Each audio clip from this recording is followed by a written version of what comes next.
Well, good morning, everyone. Thank you for staying. We all know Jim Kenney as a co-founder of Common Ground with Ron Miller, but Jim wears many other hats as well. He is the executive director of the Interreligious Engagement Project, working with global religious leaders to address the world's critical problems. He serves as co-editor of Interreligious Insight, a journal of dialogue and engagement, published internationally 4 times a year. He's project coordinator for the International Religious Peace Council, whose members include the Dalai Lama and many others, including Archbishop Desmond Tutu. He's a founding trustee of the Parliament of the World's Religions and served as its global director from 1996 to 2002. His lecture today is 5 Reasons for Global Hope, and God knows we all need hope. He's only got an hour to speak to us, but if you wish to pursue this further, he wrote a book called Thriving in the Cross Current, Clarity and Hope in a Time of Cultural Sea Change, in which he gets into that a lot more than an hour.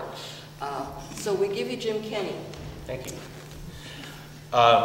It turns out that it's okay that we only have an hour, because I can only come up with 2 reasons.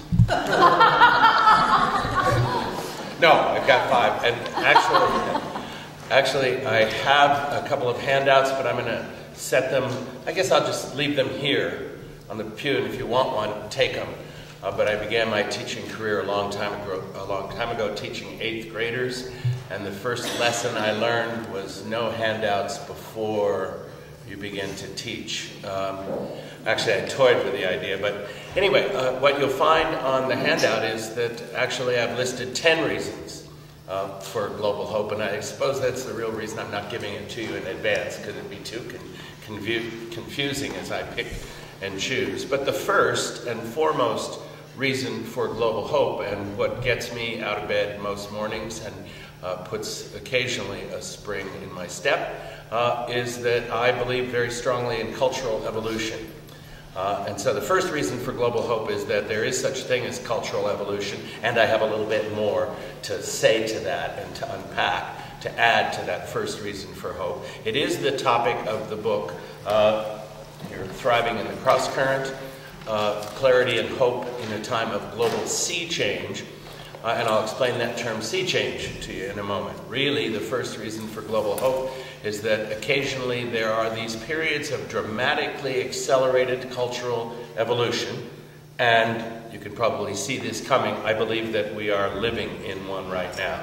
There's lots of reasons for global despair, and there's no shortage of global despair and despairing people, but the better informed you are and the more you know about some of the most important trends, I think the likelier you are to believe that actually we're living in an age of dramatic change in our values. Let me just back up and say that the very notion that there's such a thing as cultural evolution is extremely controversial. People that study human behavior, especially evolutionary psychologists, evolutionary biologists are concerned with the evolution of biological forms. Evolutionary psychologists, much more concerned with the evolution of behavior, primate behavior, and of course, most importantly, human behavior.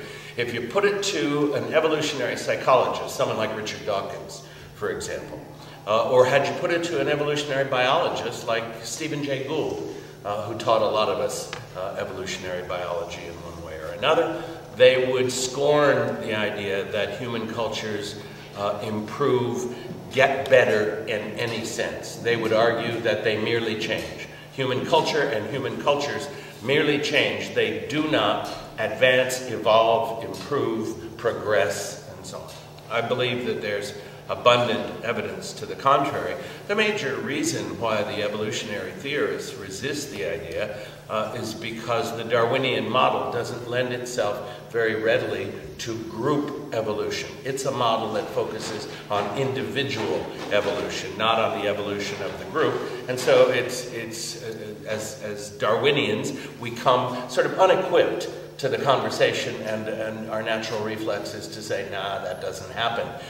When we come sort of de-Darwinized for a moment, and I'm very Darwinian in my thinking too, but if we can set that aside at the door and simply begin to look at the evidence, I think it's very persuasive. And my 10 reasons for hope, or 9 of the 10 reasons for hope, once you get past the idea of cultural evolution itself, I think are some of the most persuasive around. And we'll talk about 4 more of those in some detail.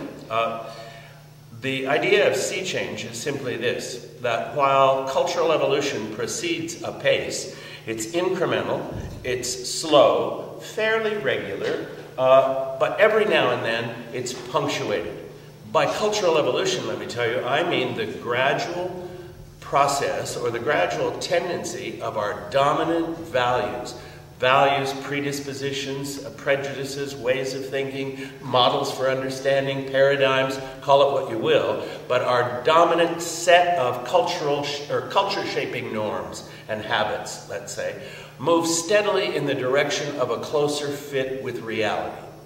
So our basic ideas, the basic values of human culture, over time, gradually move to a closer fit with reality. A very good example of that is the fact that while slavery has not been ended on the planet, the idea or the legitimacy of slavery as a human institution or idea certainly is worn out.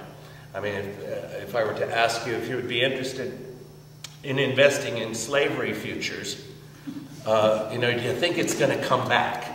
Or do you think we're really pretty much done with it as a human institution? And remember, you could go back merely 100 years, just 100 years, and you would find an abundance of people in the United States that still, just in the United States, and lots more to be found around the world, but just in the United States that weren't over it, still thought it was a good idea. As a matter of fact, at one of the workshops at the CPAC meeting, can it get any weirder? The Conservative Political Action Caucus, in a conversation about how Republicans were going to reach out to black voters, someone stood up in the back of the room and gave an impassioned defense of slavery. You know, it's something we really maybe rejected a little too soon. Too quickly. Did we give it the fair try? So, yeah, there are exceptions, of course, to every model and every paradigm shift, but I don't think any of us thinks very seriously that slavery is on the way back. Let me give you a more recent example. The decline of patriarchy. Now, once again, I'm not making the claim that it's over and done with, that we're finished with all of the noxious effects of patriarchy, of the toxic assumption that men are in every way or in significant ways superior to women. But once again, if I were to ask you whether you think patriarchy is likely to make a major return or whether patriarchy is in fact fading in our time, I think the evidence is overwhelming that it is indeed fading, and not just in Western culture, but in cultures around the world.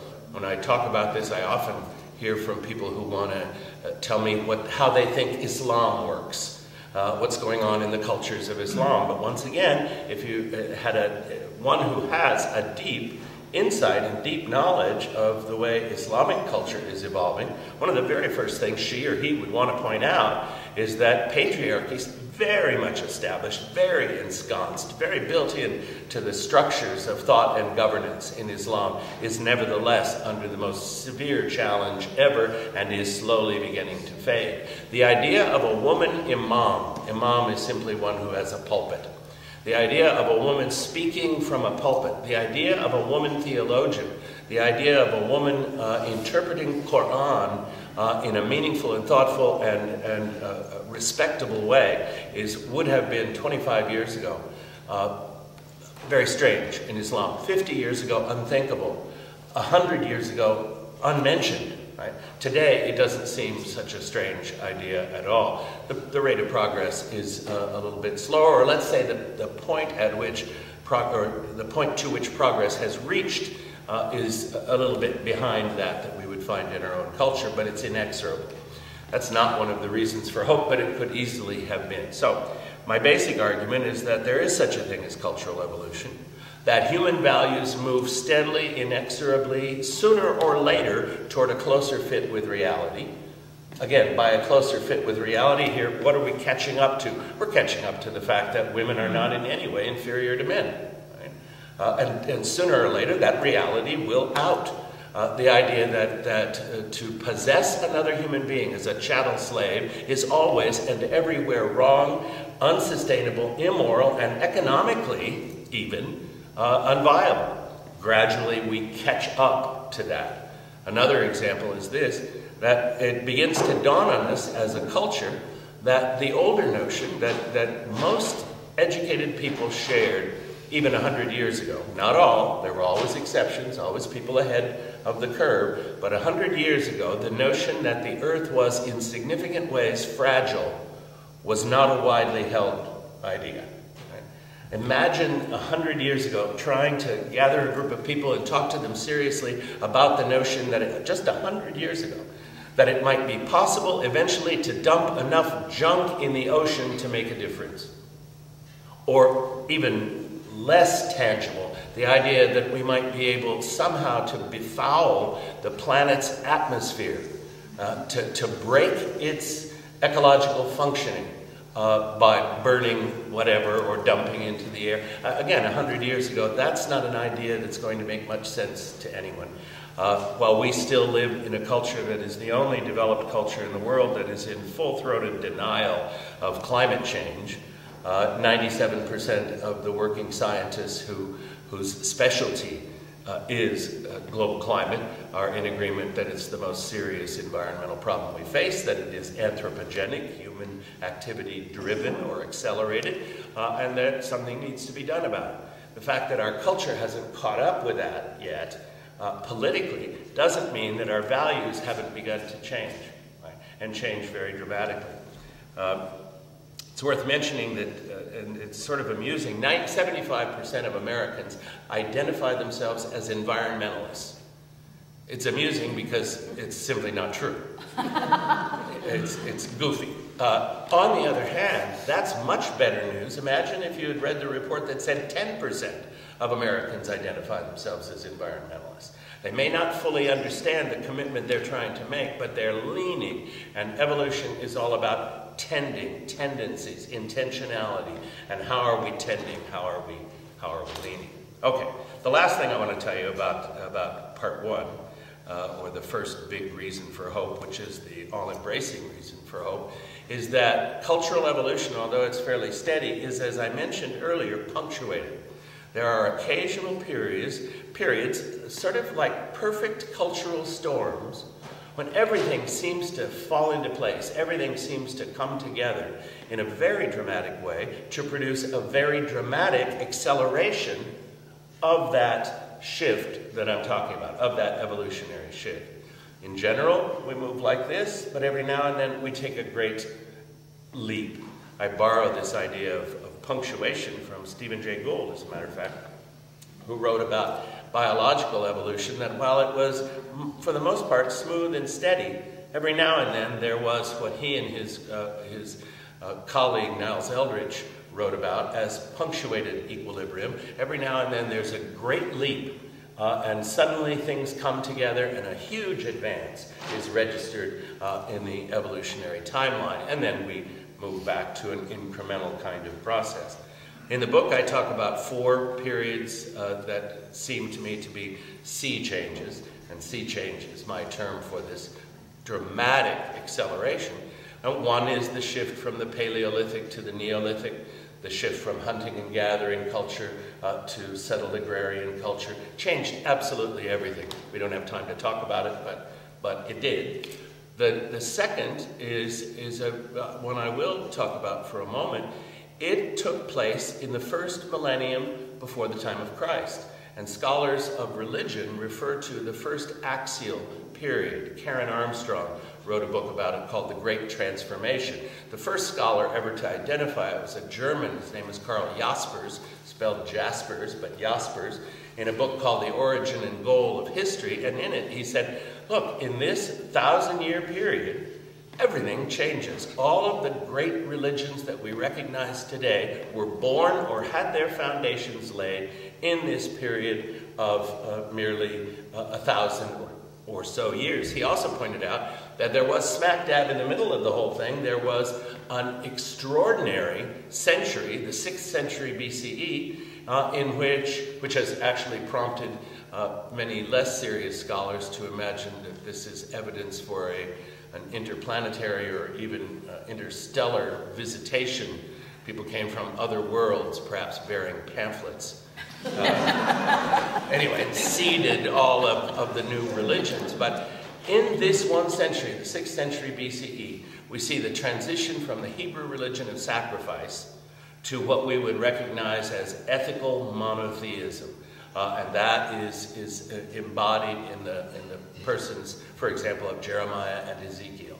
It is in Persia, probably, this one's a little iffy, but it's probably the time of the great prophet Zoroaster, who brought our ideas of good and evil and heaven and hell and angels and demons at a much deeper level of understanding, as a matter of fact, that would come into Judaism, Christianity, and Islam. It was the time of the rise of Greek philosophy and science. The great Greek questions rose up in this 6th century BCE. In India, it was the time of Mahavira, the founder of Jainism. The first of, and really the only one of the great religious traditions to focus its attention in the most exquisite way on the idea of nonviolence. It was also the period of the coming together of the Upanishads and the Bhagavad Gita and the transformation of what would become Hinduism out of what had been the Brahmanical religion of sacrifice. Now what we know today as Hinduism is born in this century.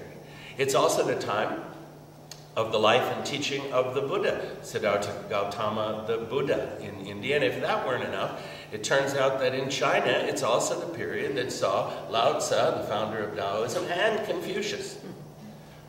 And so, fascinatingly enough, there was, back then, a little cafe on the Silk Road. Actually, none of this is true. The Silk Road wasn't open for business yet, but you can imagine it, that there was a little cafe, and on an October afternoon, they all walked in, ordered a latte, and walked out without exchanging a word. I like to imagine that.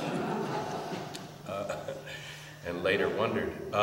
But anyway, this is, if this is not evidence of a sea change, a radical change, it is the appearance of ethical concern. It is the appearance of the idea of spirituality. It is the birth of the notion that there is a clear relationship between the human and the divine. And for the first time ever in this axial age, the idea that the cosmos, the universe, is a unity entire is born, is that ultimate reality is one. The reason I tell you so much about the second sea change is that one of the reasons for global hope, actually my fifth today, and they're all going to get very short shrift, but I'll sort of tease you with this, is the incredibly promising notion that we might be living through a second axial age. Axial Y, by the way, I should have mentioned that before, turning on an axis. Right? A revolutionary turning on an axis that gave birth to the world's great religions. What if we were living through a period in time in which all of the world's great religious traditions were changing in dramatic ways, changing in relationship to one another, changing in relationship to society, and the human responsibility thereto, changing in relationship to the earth, and changing in their pursuit of the spiritual. I'm trying to lose my voice today. I seem to be doing fairly well. But we'll get to that, another brief touch of that second axial age that we might be living through today. That would be the... water? I have some right here, but I'm talking too fast to drink. Okay, you get the basic idea of this, at least this hypothesis of cultural evolution, that cultural evolution is real, that cultural evolution might very well be punctuated, that there might be four, I only mentioned two, the first, the Paleo to Neolithic, the second, the first axial age, the third is simply the arrival at the modern era, from the medieval to the modern. I refer to that in the book. Sometimes I was unable to resist titles and section headings that were too clever by half, as I realized as I went back, but I called it the Copernican planet quake. But it is the Protestant Reformation, the Renaissance, and the Scientific Revolution, or short form is Ren, Ref, and Rev. lose track of it. That is certainly a sea change that brings us to the modern era. And the fourth is whatever we're living through today. I call it the horizontal sea change. Came back twice from the editor with horizontal corrected to horizontal. I had to say, no, I really do mean horizontal. Well, is there such a word as horizontal? Yeah, I think you'll find that there is. Anyway, okay. Here are a few of the 10. Here are 4 of the 10. First is, when you see the handout, I have 10 boxes, 5 in a row, 5 in a row. The top row, you'll notice as you scan through them, they're rather more abstract. They're big picture sorts of ideas. One is called non-zero sumness, and it's the notion, for example, that human evolution moves steadily in the direction of more non-zero sum games. Zero-sum games, in game theory, are win-lose games. Chess, football, war, and so on. Non-zero-sum games are games in which we all win together or lose together. So a good example would be a barn raising, right? Or the old notion that it takes a village to raise a child. That's very much a non-zero-sum game.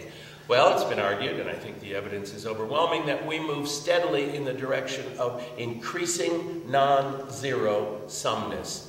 In other words, we move steadily as we evolve. We begin to choose strategies, ways of cooperating, discover ways of cooperating, and so on, that push us in the direction of more interdependent existence. The evidence for that is overwhelming. Although war is the ultimate zero-sum game, if you think about it, preparation for war is very much a non-zero-sum business. The team that is most interdependent and most cooperative is the team that will prevail in the clash of armies. So even when we are at our ugliest, right, you see that evolutionary push in the direction of cooperative strategies, interdependence. As we learn how to hunt, as we learn how to build villages, as we learn ultimately how to trade, as we develop systems of transportation, and as eventually we begin to realize that war, for example, is not the answer. That war is not the answer. So that's one. But that top row, from sea change through non-zero sumness and right on across, you'll notice these are rather more abstract. I like to think they are more big picture.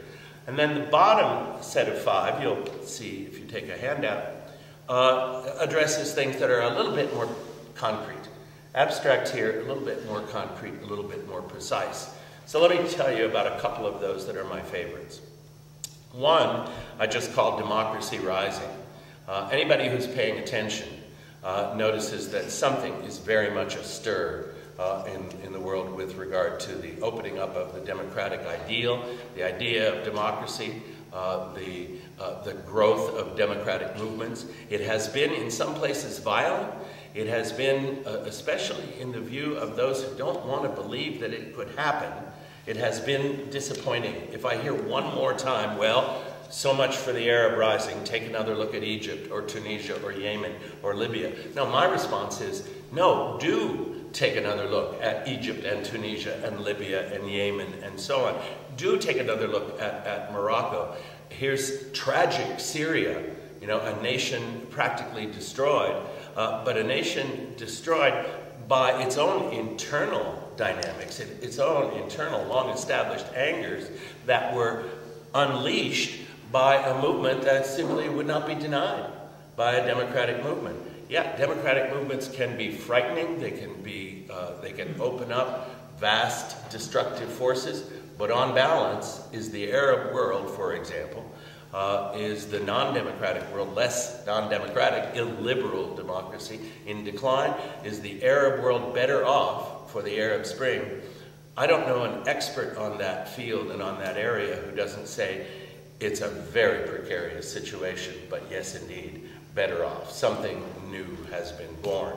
Would you bring Mubarak back? Right? Would you bring Mubarak back? One of the interesting things is that we in America, we take a look and we say, well, here's this guy, Morsi, Mohammed Morsi. He's clearly a bad guy because he belongs to the Muslim Brotherhood. Later we find out that Chuck Hagel does too. Did you miss that part?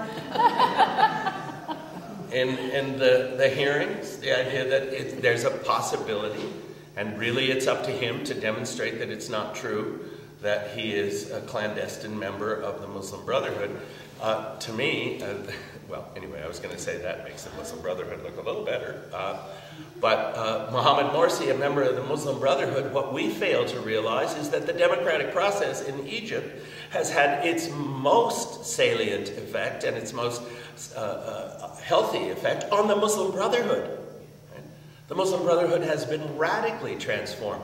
A young movement within the Muslim Brotherhood has finally said, enough already, we can't deal with you people, we're starting over here. And that's, I mean, it's a healthy kind of thing. The same thing has happened in Russia.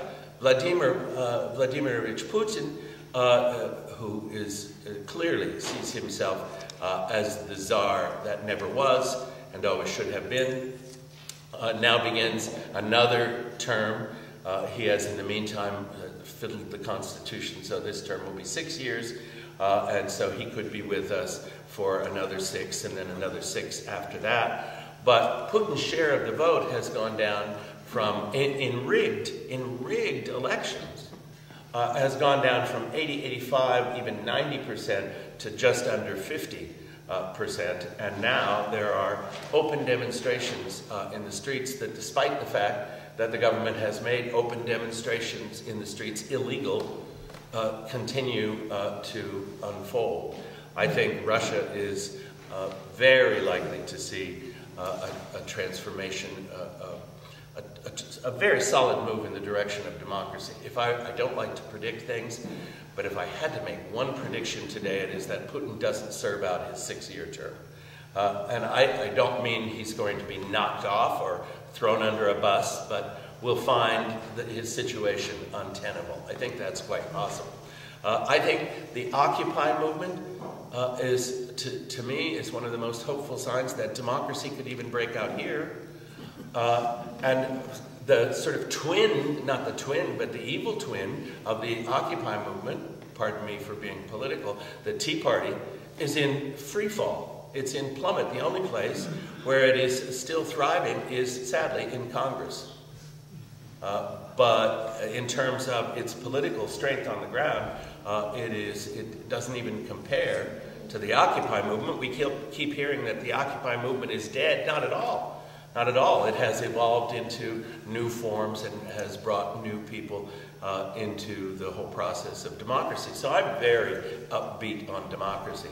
The numbers of democratic states from, if we go back to 1960 or so, the number of states that could reasonably sort of, after a fashion, be construed as democratic was south of 60, right? And now it's north of 160. That's a dramatic change. Now, many of those democracies are what Fareed Zakaria does call illiberal democracies. He's a hopeful guy by his very nature, and he believes that the likeliest transition from an illiberal democracy is not back to a totalitarian state, but toward an increasingly liberal democracy. Because illiberal democracies eventually realize that they need economically to develop middle classes. And there's something about a middle class that is really fractious and wants to be heard. It's one of the most promising signs of all. So there's that. What else was that? Oh yeah. To me, one of the really hopeful things that's going on in the world today, I could just say the alleviation of poverty, but that's a little preposterous to imagine that we're seeing signs of the alleviation of poverty, but we really are. But that's part of a much larger picture. And the much larger picture is the Millennium Development Goals, which were set at the urging of Kofi Annan in the year 2000 at the Millennium World Summit, Millennium World Peace Summit, which brought together representatives of all of the member states of the United Nations, and they made a formal commitment in the General Assembly, and then created the structures in the UN Economic Program, the UN Development Program, the UN Environmental Program, the structures to pursue the 8 steps and the 8 commitments that were made. And the UN made a commitment to get at least to the halfway point on all of these commitments by 2015. Nobody anticipated 2008. And so it's quite clear that we're not going to cut poverty in half by 2015. But before the economic collapse, we were absolutely on target to cutting poverty in half by 2015. Some of the goals have been met. The goal of providing, which is a subset of the poverty alleviation, providing clean water to more than half of the world's population. Well over half of the world's population just a few years ago did not have regular access to clean water. And that is the number one source of disease. It's also the number one source of preventable disease on the planet. And this past summer, that goal was reached. And now over half of the people on the planet have regular access to clean water. But the Millennium Development Goals are these: to cut poverty in half, or to dramatically reduce poverty and inequality. Second, to promote gender equity. It's interesting that people often talk about gender equality. I know a lot of people whose field it is to work in this area, and they never use the term gender equality.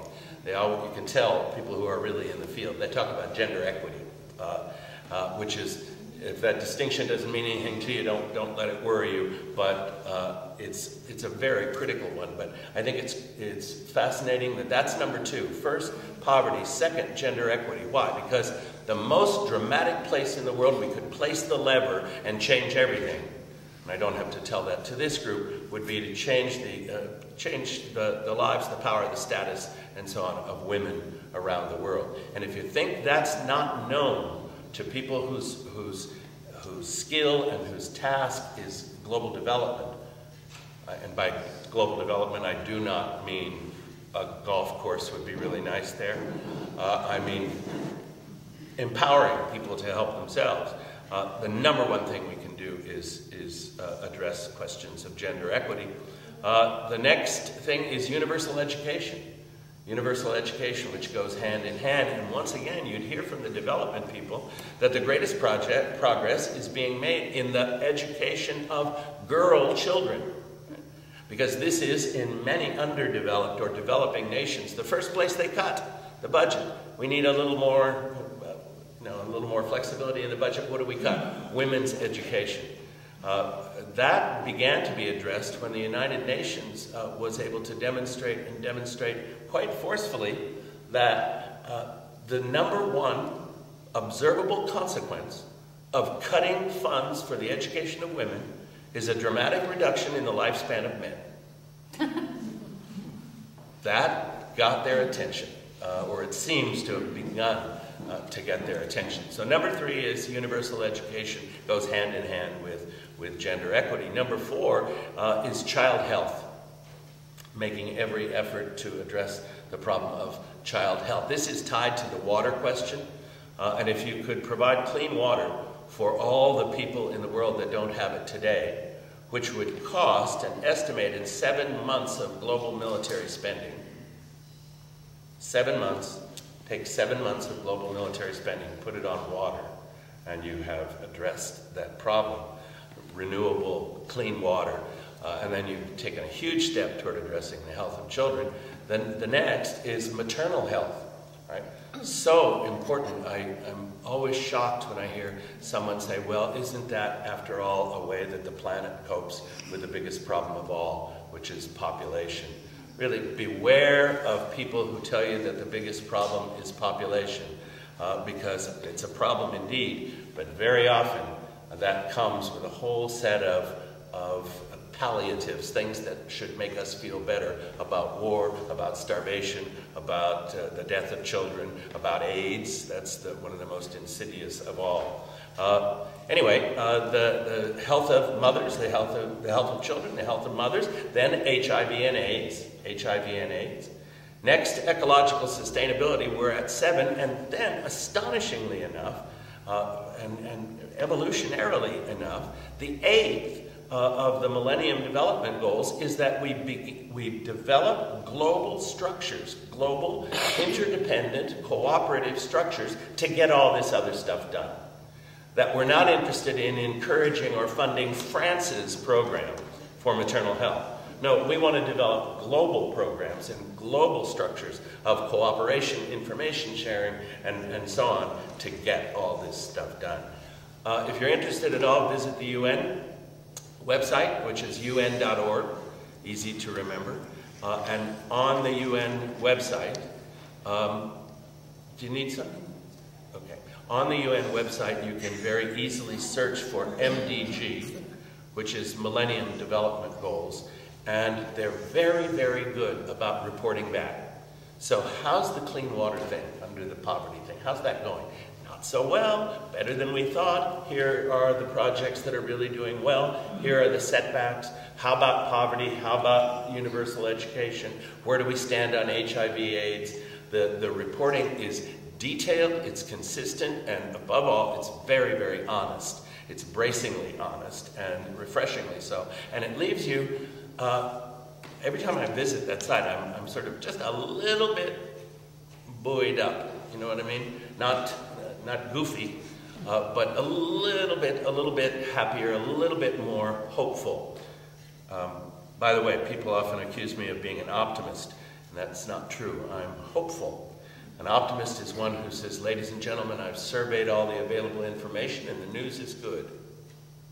And that's not what you're hearing from me, but I'm certainly very, very hopeful. I think one of the most surprising, and this would be our fourth, one of the most surprising of all of the reasons for hope, and one that occasions the greatest resistance, is, I think, one of the most exciting. And here I would refer you to a remarkable book by Steven Pinker. Steven Pinker is one of these evolutionary psychology guys, and he's one of the very, very best. Terrific, great teacher.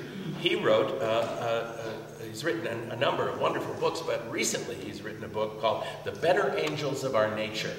I love the title, The Better Angels of Our Nature, which also appeared in Abraham Lincoln's second, I believe, inaugural address. Was it the second? You're nodding, it makes me feel better, good. Which is is generally regarded as the finer piece of writing. But The Better Angels of Our Nature, subtitle, Why Violence is Declining. Why Violence is Declining. And he makes this proposition, or offers this proposition. First of all, we all know that the 20th century is the most violent in human history, right? Well, it's not at all. I'm glad to see you shaking your head. It's not at all. And Pinker says, the evidence tells us that the 20th century is the least violent in human history. Less homicide, torture, slavery, domestic abuse, hate crimes, bullying, barroom brawling, and even cruelty to animals. And he's not just pontificating, he's got the goods, he's got the data.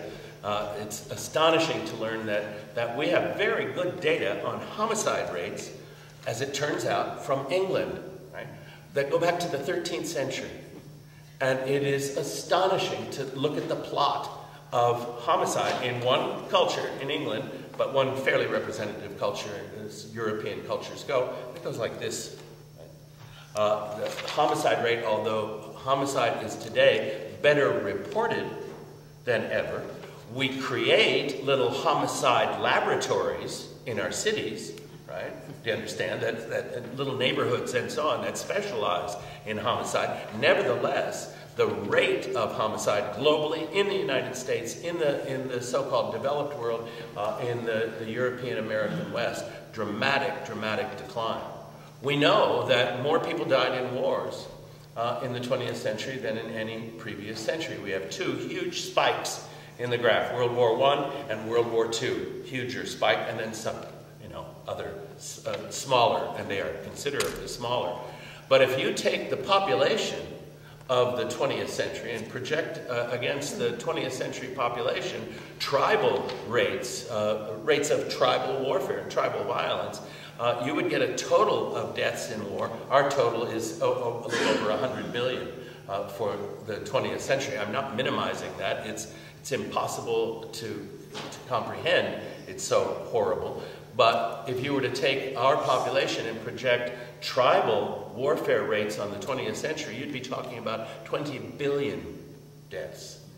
20 billion deaths, which is more people than we have available for death in war.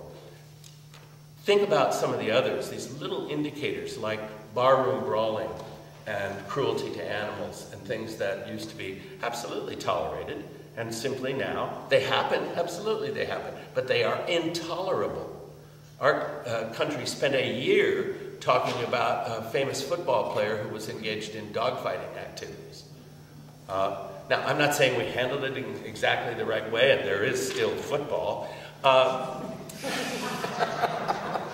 Here's my compromise. Let's get rid of dogfighting and barroom brawling and domestic violence first, then we'll talk about football.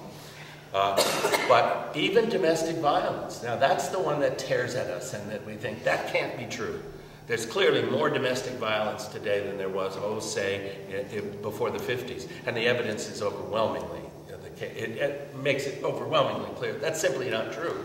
It is a measure of our deep concern and our intolerance for domestic violence that it's so in our faces, that we're so aware of it, because we can't stand it. And that is an evolutionary mark. So when you hear, for example, sexist language, here's an example. We have the word sexist.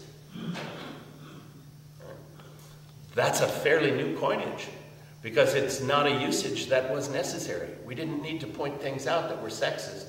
Certainly in the 19th century, can you imagine even trying to introduce that in a conversation? That's really a sexist remark. I beg your pardon, sir. What are you talking about?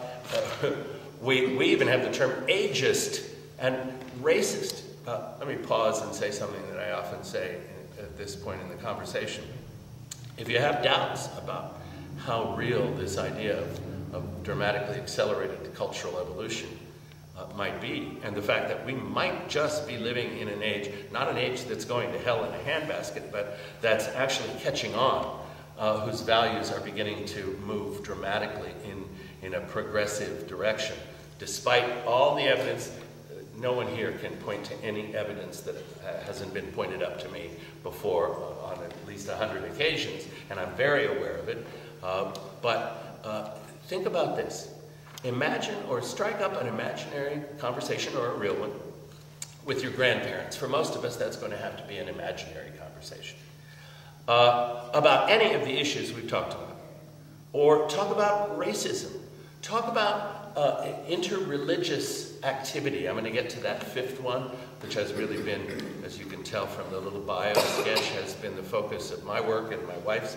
My wife, Seta, is here today for the last 30-odd years, some of them odder than others, but working in the global interreligious movement, and it has changed and changed dramatically.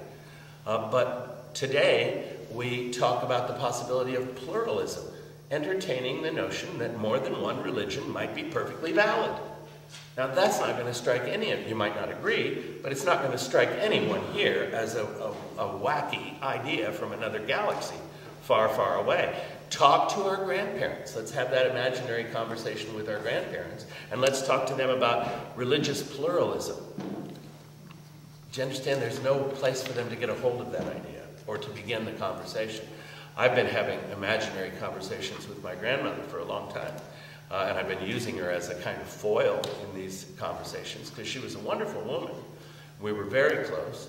I had one that I was very close to and whom I would have these imaginary conversations, and one that I wouldn't. But the one with whom I would have this converse, I doubt very much that she knew of any other religion than the big three: Protestants, Catholics, and Jews.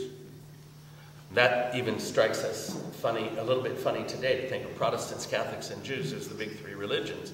And yet when the sociologist Will Herberg, about 1955, wrote what was at that time the definitive work on religion in America, he called it Protestant, Catholic, Jew. It wasn't Protestant, Catholic, Jew, Muslim, Baha'i, Zoroastrian, right? And by the way, the Friends didn't even come in for a mention.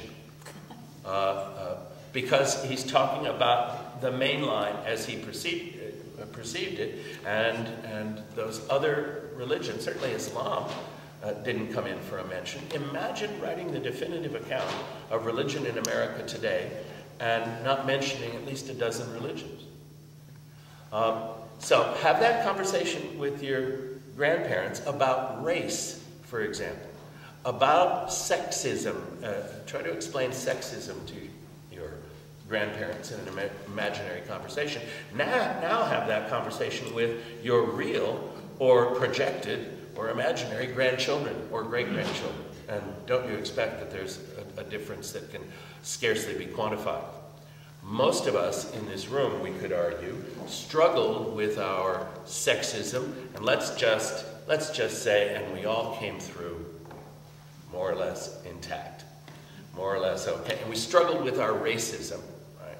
And struggled with a lot of other isms and a lot of other biases, and sort of fought through. It's absolutely astonishing to talk to someone, to a young adult, but just barely adult, and to realize that you're talking to someone in the American mainstream, to someone who did not struggle with and overcome sexism or homophobia or racism, but is not entirely clear what we're talking about when we talk about our struggles. One of the great frustrations for feminists today is that young women don't define themselves as feminists, right? Which could be read, I mean, there's still lots of work to do, believe me, I understand that, but it could be read as a validation of the whole evolutionary struggle, right?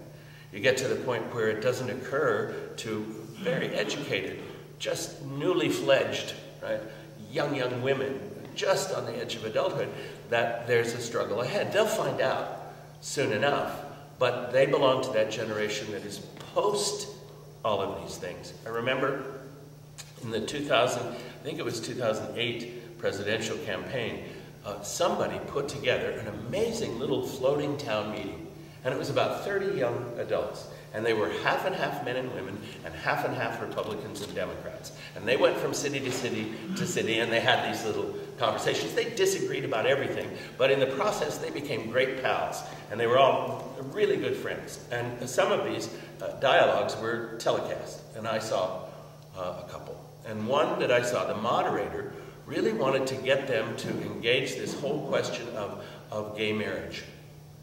And it was absolutely something to behold, because the question is sort of plopped out there, and plop was the sound. And they all look at, these young people are all looking at each other. Their eyes are rolling. They're shrugging their shoulders. And finally, one of them says, "Could we talk about something important?" For them, this was long since resolved. This was not an argument that needed to be had. Because he was asking them, what's your position? And he was expecting the Republicans to line up against and the Democrats to line up on the pro side. And no, they were done with this argument. They were past it. I remember also watching a wonderful video that is a video, what do you want to call it? It's a video version of David Halberstam's extraordinary book, The 50s. If you were alive during the 50s, or you have some memory of it, even if you weren't, didn't, don't, it's a fantastic book. But the video series is really great too. It's about a 10-hour video series, just the 50s, David Halberstam's The 50s. And there's a section on the birth of suburbia in Levittown, and is it Park Forest? Is that our Levittown here? There's one on race. There's one on the new sexuality. Believe it or not, you know what the centerpiece is? Peyton Place. For heaven's sakes, there were Peyton Place. You look, nothing.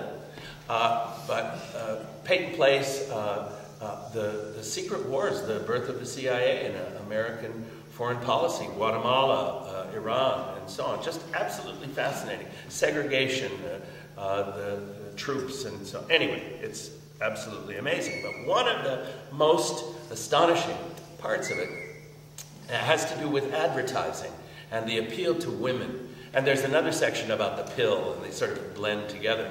But there is this, now I hope no one will take this the wrong way, I'm just describing what I see. There is this sort of Betty Furness character. It's not actually Betty Furness. If you're not old enough to remember Betty Furness. Anyway, she's selling the kitchen. And I don't know how to describe her movement or her outfit, except to say that it appears to me chiffon is involved, and the movement could only be described as a full flounce as she moves about the kitchen, pointing to the appliances that have transformed her lives, okay? Her life. It's so much better now. Push button this and that. It is, from our perspective, the most astonishingly sexist thing you can imagine. And we were watching this with our two young adult daughters. I have to tell you that by the end of it, they are on the floor. They are in fully developed hysteria. They are laughing. Tears are running down. And essentially what they're saying is, no, it couldn't possibly have ever been thus. By the way, that was also their reaction to the segment, to the whole episode on race and segregation that focuses on the murder of the young Chicago boy, Emmett Till. And there, they were just stunned into silence. And again, their reaction is, and these are educated women, it could never have been like that. These are not people who struggled with their sexism or struggled with their racism. These are people who are a little bit clueless about it, who need actually a little more information about it, I would say frankly. But it's an evolutionary sign. Last one. This October, Seta and I were involved in a conference that I organized with a partner in California and a number of organizations. And the conference was called Awakened World 2012. And the focus was the idea that religious and spiritual evolution are not only possible but underway, that we live in an age of dramatically accelerated evolution in religion and spirituality. I won't get into the difference between religion and spirituality. This is one of the last places I would have to do that, but let's just say we needed that comprehensive language. And the conference was held in Rome and Florence. People ask, why did you hold a conference in Rome and Florence? And the answer is a simple one, because we could. It was possible. So we had 4 days in Rome, where about 250 people, 50 of them were pretty prominent religious and spiritual leaders, 200 of them activists, folks like us, people who wanted to participate and who believed they could learn something or contribute something and bring something back to their own community, congregation, family, neighborhood, whatever. So in Rome, we spent 4 days trying to get our heads around the idea that religion and spirituality might be evolving in 4 different areas. Relationship with the other. So how do you feel about the fact that there are other religions, and how are religions beginning to relate to one another? Transforming society. This is the peace, justice, and sustainability, or peace and justice segment. Embracing the earth family, that's where the sustainability comes in. And finally, rediscovering the sacred. And there, the big conversation was about what some of you would know, the late brother Wayne Teasdale, who was a regular faculty member at Common Ground and one of our dearest friends, died in 2004, but not before he began to familiarize us all with the term interspirituality. The idea that light from this tradition may illuminate some of the corners that I had forgotten in my own tradition. That Buddhism can learn a little bit about social justice from the Western religions. The Western religions can learn a little about the inner life from the Eastern, and so on. Interspirituality. Well, of course this was a self-selecting group, but I can tell you that by the time we finished our work in Rome, we were pretty much on the same page that we are in a second axial age. As I say, don't take that as proof of anything. Nobody would have signed up for the conference who didn't find that premise at least a little beguiling. And then we went to Florence and worked for several more days to say, okay, now what do we want to do about this? What are the most exciting programs that you know about that I perhaps don't? What are you starting that I might want to put a little energy into? What can we hatch together? And out of that, a lot of new programs and new initiatives came. And I'm not here to sing the praises of the conference. It was a really good one. And I'm a real believer that when the right people get together in a conference format, amazing things happen. I've been involved in building big conferences most of my adult life. But the real point is simply that these 250 people gathered, and to the many thousands more that they represented in one way or another, or knew, and so on, the idea of evolution in religion and spirituality wasn't daunting, wasn't odd, wasn't strange. It was a clear, present reality. And so they simply wanted to talk more about what's really going on and how can we give it a little bit of a jump start. As you can imagine, and I'll wind up here, as you can imagine, the whole thing turned out to be a conversation about cultural evolution. And where are we with patriarchy? And where are we with violence? And where are we with poverty alleviation? And where are we in the struggle to do something to stem our steady destruction of the earth? On that last note, just let me say that here's where it's clear that I'm not an optimist. We have really passed the point of no return on global climate change. We have passed the point of no return on many of the most critical environmental challenges of our time. By point of no return, I simply mean we can never go back. We can never undo what has already been done. There's enough global warming or global climate change, let's say, because some places will get colder in the pipeline to dramatically change the planet and to challenge every living thing on the planet. But we're a little late in the value shift, but the value shift is also in the pipeline. And that's at least something. Actually it's a pitiful consolation.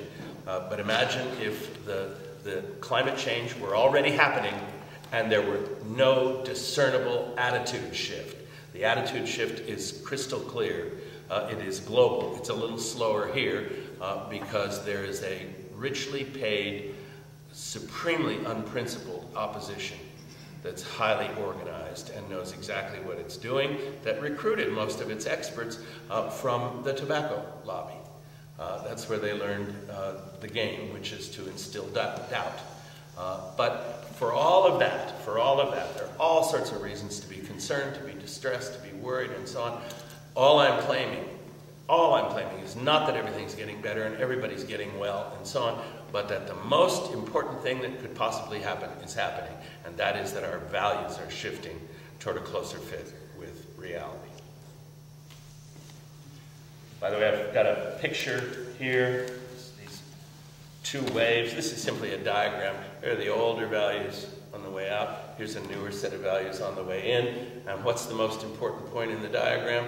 The point where they cross, where older values on the way out and newer values on the way in are roughly equal in influence. And guess what I'm going to say? We're there. That's exactly where we are. Okay. We have a minute or two. Yeah, Ken. What's your thoughts on the new Pope as it relates to what you've been talking about?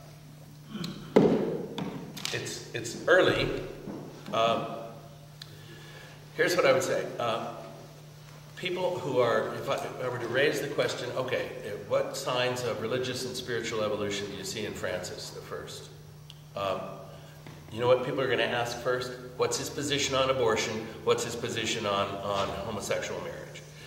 These are the last two places that you should be looking at in a new pope, right? These are two doctrinal principles that are, from the point of view of traditional Catholicism, they are scriptural, they are biblical. This is not my argument, please believe me. And they are inflexible. So to say, oh, well, he says that homosexual marriage is a sin against God's plan. Not a sin, a conspiracy against God's plan, and that the adoption of children by gay couples is a form of discrimination against kids. And that abortion is, well, you know what he's going to say about abortion. So if you take a snapshot of that and say, well, he hasn't changed, you're looking in the wrong place. Because not this pope, not the next pope, it'll be a while before those things are up for conversation. What we want to focus on is the choice of name. I think it's extremely important that he chose Francis of Assisi. He's a Jesuit. My first reaction was Jesuit. He chose Francis Xavier, who was the Jesuit evangelist to Japan and China, convert the heathens. And I was thinking, if that's the Francis he has in mind, that's not so good. But he made it very clear it was the Francis of Assisi and the mission to the poor. And all his rhetoric, all his conversation has been about two subjects so far, or the great majority of it. The poor, changing our relationship with the poor. He actually has used one of the most important phrases in Catholic social justice teaching, which is the preferential option for the poor, which means when in doubt, always lean in the direction of the poor. He's used that on several occasions. And the other great challenge facing the church, he has said, is the environment. Right?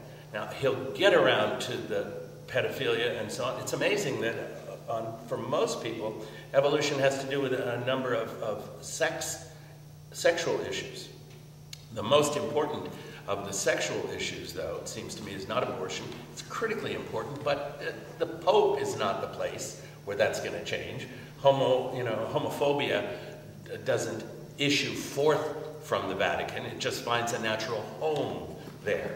So that will change at a different level, and that's changing around the world. You see the poll recently, 58% of Americans are over their opposition to gay marriage. There's about 31% that still think it should be illegal, 58%. So we're not worried about that. What's much more important is his attitude toward the ordination of women, to which there is, I would argue, no scriptural impediment. People say, well, Jesus never ordained women. Yeah, but it's worth noting that Jesus never ordained anybody. So maybe that's not such a good argument. And then priestly celibacy. Used to be there was, I don't want to go on too much about this, but it's symbolic. It used to be there was a Roman Catholic diocesan seminary in every large city in the country. Diocesan seminary. If you lived in Cleveland and wanted to serve as a priest in Cleveland, you'd go to seminary there and be ordained there, and you'd be in Cleveland forever, unless you joined one of the orders, the Jesuits or the Dominicans. Franciscans might send you wherever. That's all you need to know about diocesan and order priests. There is now one diocesan seminary for the Roman Catholic Church in the United States, and it's in Mundelein. St. Mary of the Lake, that's the last one in the country. 2 years ago, I don't know what happened last year, 2 years ago, they ordained, I've been using different figures, I looked it up, they ordained 11. Of the 11, 6 were from Latin America. So that's 5 new American priests. Does it suggest anything about where in the world can we find more priests? I'm going later this afternoon to hear Gary Wills, somewhere here in Evanston, talk about why priests in the first place. So, but anyway, I'm very hopeful about this Pope. I'm very hopeful that he's a Latin American Pope. I said in advance that my bet, if I were in Vegas, would either be Angelo Scola, means back to an Italian, or else one of the 2 Argentinians. So that looked very prescient, but they picked the other Argentinian, not the one that I thought was more likely, and by far the more attractive. I'm willing to let this whole participation in the dirty war business work itself out. I'm hopeful. I think he is a sign that even old religious institutions are feeling evolutionary pressure. Right? Not that tomorrow he's going to say, guess what? In a conversation in interfaith setting several years ago with an imam, his comment on the religious, interreligious hospitality that is going on now, he said that the conflicts that are emerging rooted in a language about religious difference will not be moderated until each of us takes responsibility for everything done in the name of our tradition. And I have been pondering since then, because we, especially as Quakers, we're really good at saying, well, we're not like that. But that how do we make actionable taking responsibility and for those hard conversations within our own tradition that helps our own tradition to become more hospitable. When I hear that, I couldn't agree more. Let me just say that that's quite a remarkable statement coming from an imam these days. Yes. But it's changing. That's evolutionary. Again, 20 years ago, I don't hear an American imam saying that. Not saying that in a conversation at which non-Muslims were present. But I translate that this way. Look, real change is bottom up. Real change is emergent. Real change comes from self-organizing systems. It never comes from the top down. Right? In the ant colony or in the hive, there is a queen, but she's sort of like the British queen. She makes public appearances, and that's about it. She makes no decisions.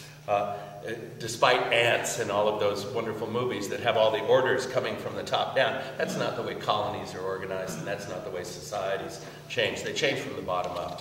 And I use that term emergent. Emergent is a technical term in the study of self-organizing systems. And politics, the human brain, everything from traffic to the way we build our cities to everything we do is bottom-up self-organizing, and new structures and new possibilities emerge, and they emerge from the bottom up, and emergent forms are always novel and usually surprising.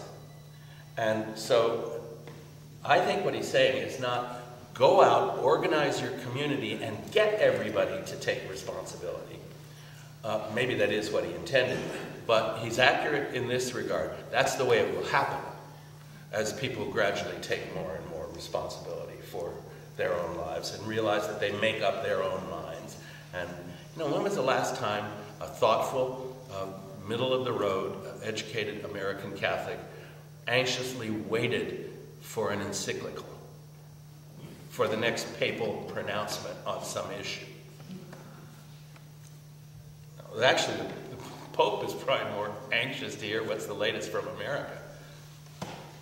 I'm not sure how to phrase this question, but it appears to me that the forefront of physics today is leading itself towards religion, whereas there is not a corresponding response from religious thinkers that physics is something that can be used to promote spirituality.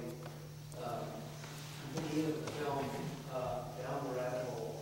Yeah. It seems to me that science has discovered religion and has become an apologist for some religious concepts, but we don't get a corresponding response from the forefront of religious things. Well, let me say I agree and don't quite. Interestingly enough, this is the topic of my doctoral dissertation. Modern physics and Buddhist philosophy. And the inspiration was one of the books that really sort of set the stage for all of that was Fritjof Capra's The Tao of Physics that got me thinking about all of that. Today, I would say that clearly the movement in theoretical physics, I would say it's definitely not toward religion. I mean, you can walk the halls of the Academy of Theoretical Physics endlessly, and you won't find too many takers for a conversation about religion. But the idea of mystery is very much alive. And when you hear some of the Higgs people talk, by the way, did you see the wonderful Onion headline the other day? Researchers announced that they have definitely found the God particle and killed it. Anyway, if you listen to some of the Higgs people talk about all this, their conversation is filled with mystery, idea of mystery, and what might never be knowable completely. The old reductionist, if we just knew all the parts and how they were moving, we could explain everything. That's gone, right? The old determinist idea that the universe is a great machine rather than a great organism doesn't have much credibility today. But the other thing you hear from them all is interdependence. that we live in a profoundly interdependent universe where there is no such thing as a significant enough distance in time or space for two things to be unconnected. Now, when you get into that territory, you're getting moderately metaphysical, and that's an area where spirituality or religion or philosophy and science could meet. There are a number of scientists who are saying, look, there's no impediment to believing in religion or religious teachings and believing in evolution or the Big Bang or whatever. There's plenty of that. And I would say we're starting to hear from the religious side a great openness to that. I actually hear more, and maybe it's just because it's been an interest of mine for a long time, I hear more reaching out in the direction of science from thoughtful, progressive people in the religions than I hear the other way. But there is an awful lot of new shared territory and new dialogue. You're right to point to an area that is suddenly alive that didn't really seem to exist before. Well, yeah, thank you very much for the presentation. I really respect the courage of your position. I think, and I wouldn't want to set myself up, well, you know, in seeming like opposition. You know, I'm a beneficiary of what Martin Luther King did, but I'm also a beneficiary of centuries of racism. I respect, you know, the battle against colonialism, but I'm a beneficiary of centuries of colonial exploitation for people. I question the paradigm that thoughtful, progressive people are the peak of human evolution. Okay. We have You do realize that what you've just said is a very thoughtful, progressive statement. Yeah, but that's and an argument that would pretty much only be held by thoughtful, progressive people. okay, but it's like there's something a little bit slippery about that response. I mean, it's because it's like everything, you know, that's over the long haul. I mean, there's not progress in animal population. There's not what? There's not evolution in other species, is there? No. I mean, well, I mean, there is evolution, but there's not progress in other species, right? Why I mean, it's like, I guess I like to be hopeful. I mean, I think it's wonderful that Steven Pinker comes out with this argument, but Steven Pinker is not a polar bear. So, of course, Steven Pinker sees things as working out better. Things are going to be better, right? But he's not a polar bear, right? I mean, we're walking on the bones of massacred Indians. And we're beneficiaries of that. In fact, that our forefathers wiped out the Indians, and we took their wealth. I'm very aware of all these arguments. Yeah, I'm sure you've heard them a million times, and I really respect your courage and your... You know, courage isn't in it. The only reason I'm talking this way is because I think the evidence is overwhelming. I feel what you mean when you say Steven Pinker makes this argument, but he's not a polar bear.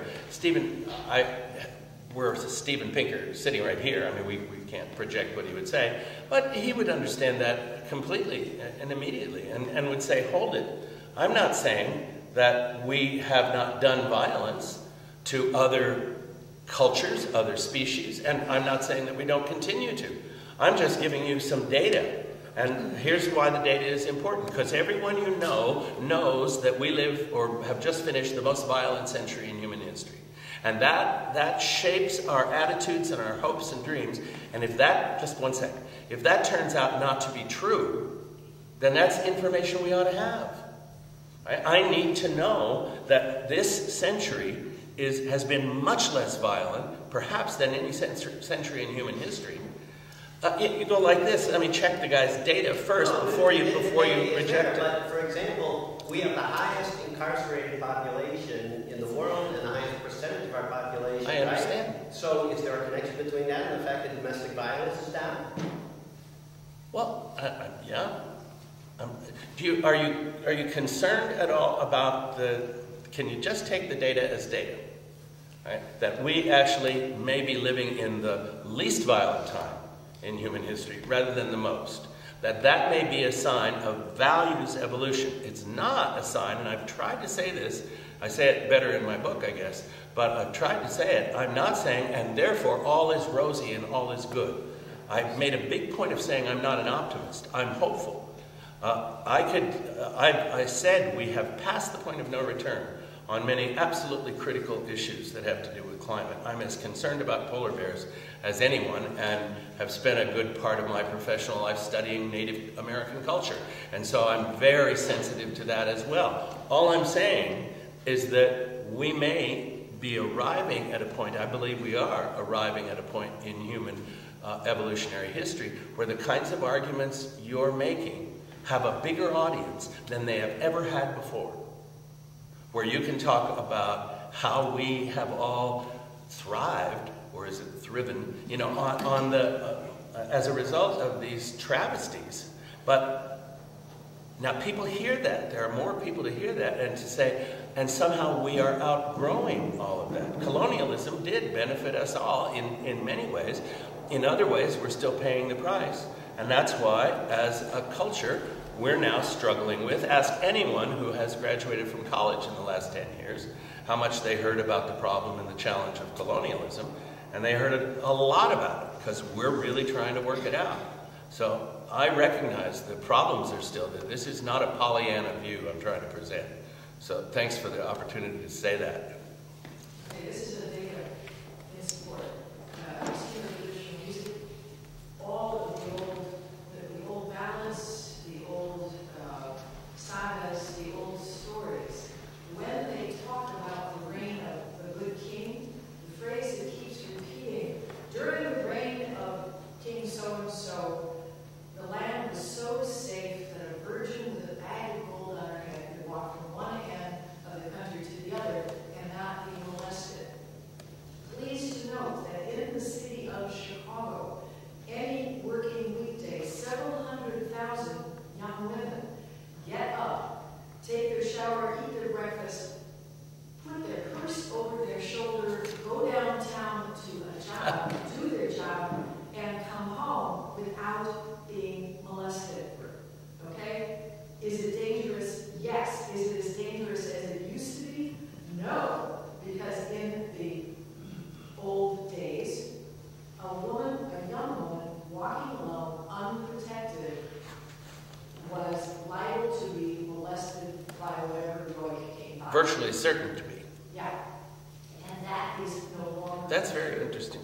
I mean, even if you were talking wealthy, in medieval France, the person most in danger was any female who happened to be an heiress. She had to go around with a huge number of bodyguards so that someone wouldn't simply abduct her, marry her, and grab the lands that she was heiress. Oh, interesting. There's a difference between, and remember, what I'm talking about is value change, right?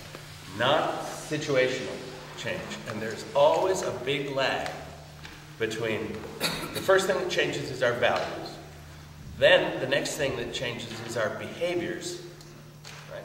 Behavioral change doesn't precede value change. First values change, then behaviors change, and then and only then do institutions change.